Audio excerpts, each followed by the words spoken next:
தற்போதைய அரசியல் உலகத்தில் மறைந்த முன்னாள் முதலமைச்சர் செல்வி ஜெயலலிதா அவர்களின் கல்லறை முன்னால் ஓ பன்னீர்செல்வம் அவர்கள் மௌன அஞ்சலி செய்தார். மௌன அஞ்சலியை முடித்த ஓ பன்னீர்செல்வம் பத்திரிகை நிருபரிடம் பேட்டி கொடுக்கும்போது சொன்ன தகவல் எல்லாத்தையும் ஆச்சரியத்தில் வச்சது. நிருபரிடம் பேட்டி கொடுத்த ஓ பன்னீர்செல்வம் அவர் கூறியது, நான் முதலமைச்சராக இருக்கும்போது பல அவமானங்களையும் மன கஷ்டத்தையும் சந்தித்தேன். நான் ராஜினாமா செய்ய நிர்பந்திக்கப்பட்டேன் என்று மன வருத்தத்துடன் கூறினார் ஓ பன்னீர்செல்வம்.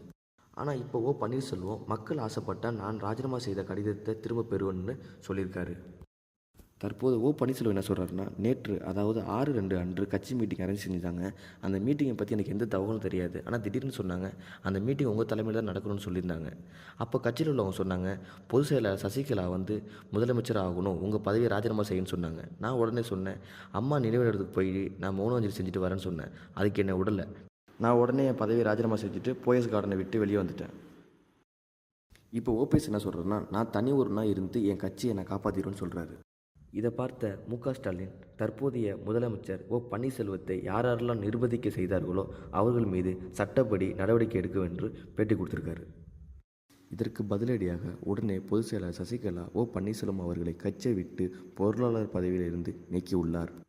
இன்னும் அடிப்படை உறுப்பினர் பொறுப்பிலிருந்து அவர் நீக்கப்படுவார் என்று எதிர்பார்க்கப்பட்டுள்ளது. தற்போதைய சூழ்நிலை என்னென்னா, தமிழ்நாட்டில் மொத்தம் 234 சட்டமன்ற தொகுதி, அதில் 118 எம்எல்ஏ ஓ பன்னீர்செல்வத்துக்கு ஆதரவாக இருந்தால் மட்டும்தான் ஓ பன்னீர்செல்வம் முதலமைச்சராக இருக்க முடியும். அம்மாவின் மரணத்தில் மர்மம், சசிகலா முதலமைச்சர் ஆவாரா? சுப்ரீம் கோர்ட்டின் தீர்ப்பு யார் பக்கம்? சசிகலாவுக்கு சாதகமா பாதகமா? இன்னும் பல தகவலை தெரிஞ்சுக்கொள்ள எங்கள் பேஜை லைக் பண்ணுங்கள், சப்ஸ்கிரைப் பண்ணுங்கள், உங்கள் ஃப்ரெண்ட்ஸுக்கெல்லாம் ஷேர் பண்ணுங்கள்.